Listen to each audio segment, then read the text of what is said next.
자, 그래서 오늘은 엔드그레인 도마를 만들어 보겠습니다. 제가 오늘 만들 엔드그레인 도마는 일반적인 엔드그레인 도마와는 달리 이렇게 굉장히 난잡한 패턴의 도마예요. 전혀 규칙성이 없어 보이는 게 특징이죠.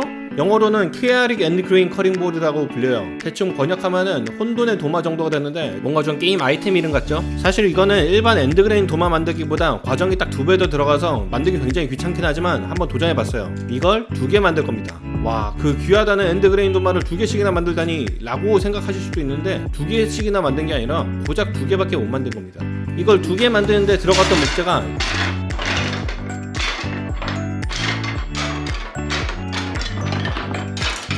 이만큼이에요. 사실 이거는 제가 다른 가구들 만들 때 쓰고 남은 짜투리 목재들입니다. 나무 종류는 월넛, 메이플, 체리, 화이트오크예요. 일단 먼저 접합할 면을 다듬어줘야 돼요. 이렇게 테이블소에서 면을 깎아주면은 이런 깔끔한 단면이 나옵니다. 이걸 아까 봤었던 목재 무더기에 있던 거 하나하나 다 하진 않았지만 깔끔한 평면이 아닌 녀석들은 다 다듬어줘야 돼요. 이 작업이 끝나면은 길이 순서를 정렬해줍니다. 길이가 비슷한 녀석들끼리 붙여놔야지 낭비되는 게 적어요. 지금 얘들이 높이가 안 맞지만 굳이 이 단계에서 높이를 맞춰줄 필요는 없어요. 다 붙여놓은 다음에 높이를 맞추는 게 훨씬 편합니다. 이제 아까 길이를 맞춰줬던 애들끼리 접착제로 붙여줄 거예요. 이렇게 목재 한쪽 면에 접착제를 묻혀주고 또 다음 목재도 접착제를 바르고 이걸 계속 반복하면은 이렇게 한 판이 됩니다. 요거를 클램프로 조여주고 이 상태로 몇 시간 놔두면은 굉장히 강력한 접착이 돼요. 그럼 이게 건조되는 동안 또 한 판 더 집성해 볼게요. 영상을 끝까지 보시면 알겠지만 이 집성을 굉장히 많이 반복해야 돼요. 지금 집성하는 걸 2번만 보여줬지만 실제로는 하나, 둘, 셋, 넷, 다섯, 여섯, 7번 했어요. 자, 이 녀석은 자동대패라는 기계인데 이걸로 방금 집성한 녀석들을 평평하게 만들 거예요. 이 기계의 구조를 간단히 설명하자면은 이렇게 위에서 굉장히 빠르게 돌아가는 나물로 목재의 표면을 깎는 녀석입니다. 저렇게 접착제 자국이라든지 좀 튀어나와 있는 녀석들을 깎아줘서 평평하게 만드는 거예요.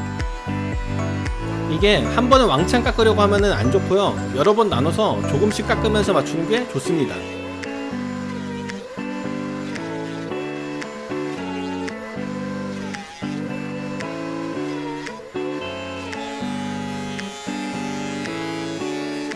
이제 좀 말끔해졌죠? 자, 이제 2차 집성을 하기 위해서 이걸 다시 길이 방향으로 적당한 너비에 잘라줄 거예요. 뭔가 방금 붙인 걸 다시 자른다는 게 의아할 수도 있지만 이걸 많이 반복할수록 최종 무늬가 더욱더 정신없어지는 효과가 나타납니다. 다 자르면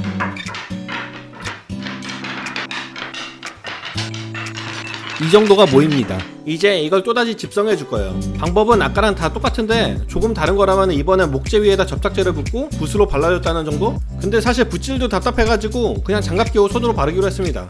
이게 제일 속 시원해요. 대신 장갑을 한 번 쓰고 버리는 게 아깝다는 정도?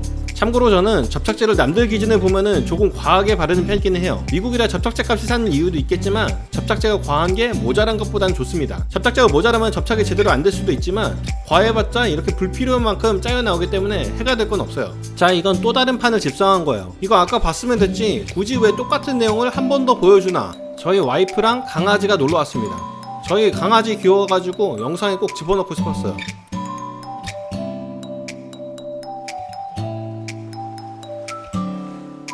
다음날입니다. 정확히는 셋째 날이에요. 참고로 저는 한 번 집성할 때 보통 하룻밤을 놔둡니다. 한 2~3시간만 클램프 해놔도 다 접착이 되긴 하는데 저는 그냥 하룻밤 붙이는 게 마음이 편해요. 어쨌든 집성해 놓은 게 다 굳었으니 자동 대패해서 다시 평을 잡아줍니다.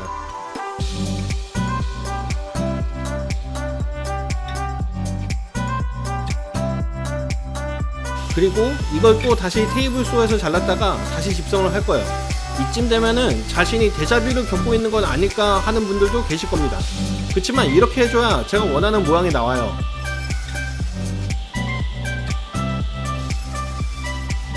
자, 이걸 다 자르고 나니까 이런 모양들이 나왔어요. 이제는 정말 규칙성이 없어 보이죠? 마음에 듭니다. 자, 또 집성을 해줘야 돼요. 이 영상을 보시는 여러분들도 지긋지긋하실 거예요. 근데 저는 이거 만들려고 집성 과정을 17번이나 했습니다. 뭔가 제가 굉장히 불쌍하다고 생각하시면은 구독과 좋아요. 그리고 여태까지 보여드렸던 집성 과정에서는 클램프를 2개만 사용한 화면만 보여줬었는데 사실 한 번 할 때 5개 정도는 씁니다. 괜히 제 영상 보고 클램프 2개만 썼다가 제대로 안 붙어서 저한테 화내실 분이 생길까봐 이제라도 말해줍니다. 자, 또 다음 날입니다. 이쯤 되면은 제가 뭘 하려는지 말씀드리지 않아도 지금 이게 뭘 하고 있는지 여러분들이 또 다 잘 아실 거예요. 뭐 지겨우니까 그냥 빨리 넘어가겠습니다. 자, 이제 드디어 엔드그레인 방향으로 잘라줄 때가 됐어요. 이 작업을 할 때 꼭 필요하진 않지만 저는 테이블소 썰매라는 걸 사용했습니다. 이걸 쓰면은 이 자르기 작업이 정말 쉬워져요. 일단 모양이 어떻게 나오는지 한 조각 먼저 잘라봤습니다. 나름 예쁘게 나왔어요. 근데 저기에 뭔가 좀 틈이 벌어진 부분이 있죠? 이건 접합이 잘 안 된 거예요. 안타깝지만 이 부분은 버려야 합니다. 이게 아깝다고 그냥 쓰려고 하면은 나중에 요 조금 갈라진 한 조각 때문에 도마 전체가 갈라질 가능성이 생겨요. 그냥 지금 버리시는 게 좋습니다. 다행히 저거 한 조각 자른 다음부터는 저런 문제가 생기지 않았어요. 참 다행입니다. 지금 화면에 잘려가지고 잘 나오지는 않는데 저 오른쪽에 있는 빨간색 스탑블럭에 너비를 맞춰서 자르고 치우고 너비 맞추고 자르고 이렇게 하는 거를 계속 반복해 줄 거예요. 이 과정을 빨리 감기로 잠깐 봐볼게요.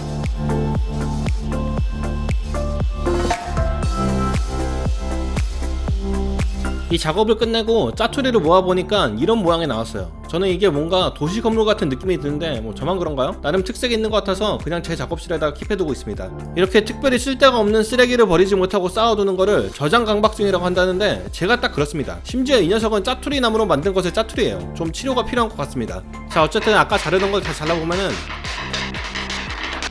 이만큼의 재료가 나왔습니다. 이제 이 연출도 좀 지겹네요. 요걸 이 모양 그대로 엔드그레인 도마를 만들 수도 있겠지만 조금 섞어줄 거예요. 지금 이게 아무런 생각 없이 막 섞는 것처럼 보일 수도 있는데 예술을 좀 아시는 분들은 느끼시겠지만 사실 굉장히 깊은 의미가 있습니다. 뭐 초상주의, 아반떼가르드 뭐 다 아시죠?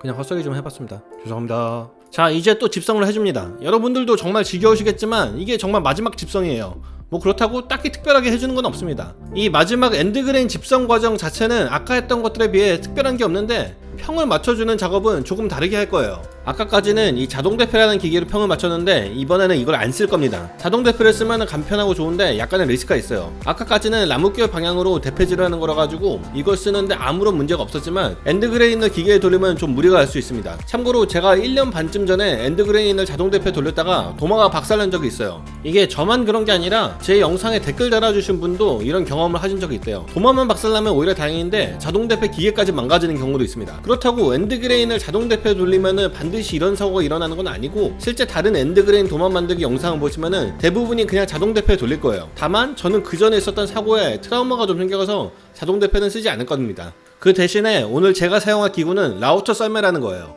이렇게 평평한 MDF판에 라우터를 일정한 높이에서 상하좌우 움직일 수 있게 하는 지그입니다. 이러면 높이가 고정된 상태에서 라우터가 목재를 깠기 때문에 그 높이에 맞게 평이 맞는 거예요. 이 작업을 할 때는 이런 비트나 아니면은 이런 비트를 쓰시면 돼요.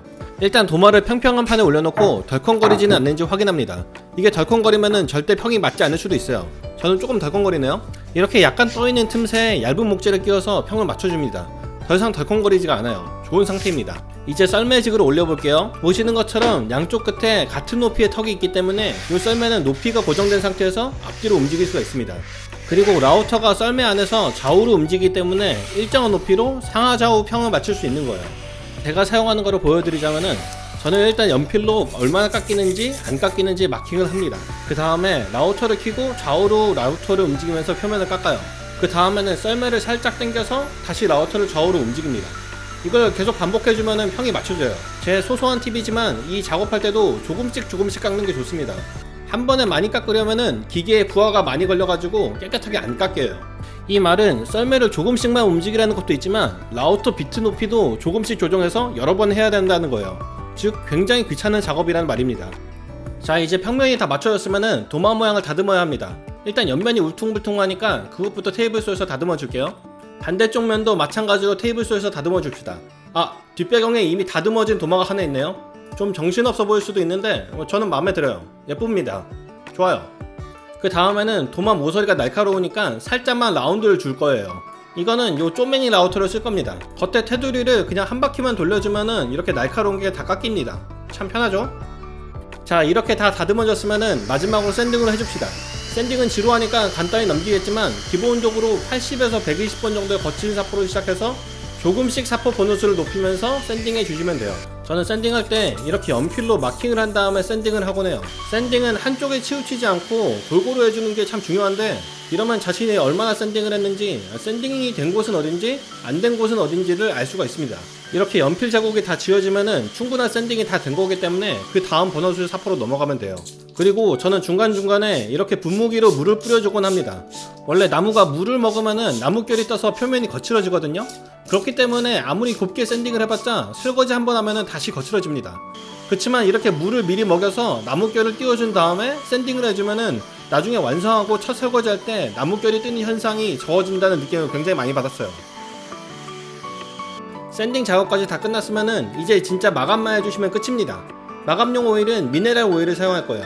미네랄 오일은 푸드세이프로 인정받은 제품이고 무색 무취에다가 산패하지 않기 때문에 도마용으로는 최적입니다. 오히려 식용유 같은 게 상할 수 있어가지고 안 좋아요. 이렇게 도마를 대야 같은 곳에 넣은 다음에 미네랄 오일을 듬뿍 부어줍니다. 이렇게 살짝 잠길 수 있을 정도로 부어주는 게 좋아요. 저는 이 상태로 하룻밤 놔두고 다음날 뒤집어주고 그 다음날 건져내서 건조한 다음에 또 다음날 다시 담궈줬습니다. 이미 마감을 이렇게 귀찮을 정도로 했기 때문에 꼭 필요한 건 아닌데, 저는 여기다가 도마용 컨디셔너를 만들어서 발라줬어요. 이 컨디셔너는 미리 만들어진 걸 사도 되는데 저는 이번 기회에 한번 만들어봤습니다. 이 컨디셔너는 비즈왁스랑 미네랄 오일을 1:2로 섞은 다음에 비즈왁스가 다 녹을 때까지 데펴주시면 돼요. 저는 수비디용 비닐봉지를 사용했는데 중탕을 해서 녹이셔도 됩니다. 이렇게 고체가 안 보일 정도로 다 녹여주시면 돼요. 그 다음에는 이렇게 깡통 캔에다가 소분을 해줍니다. 이러면 사용하기 굉장히 쉽겠죠?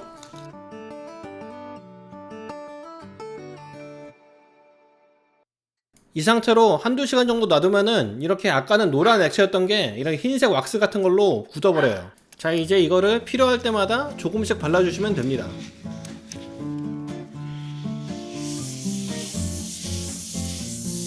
자, 이렇게 엔드그레인 도마가 완성되었어요. 이게 남들은 다 버리는 짜투리 나무로 만들어서 뭔가 허름해 보일 수는 있는데, 오히려 저에게는 짜투리 나무로 만들었기 때문에 의미가 있다고 생각을 합니다.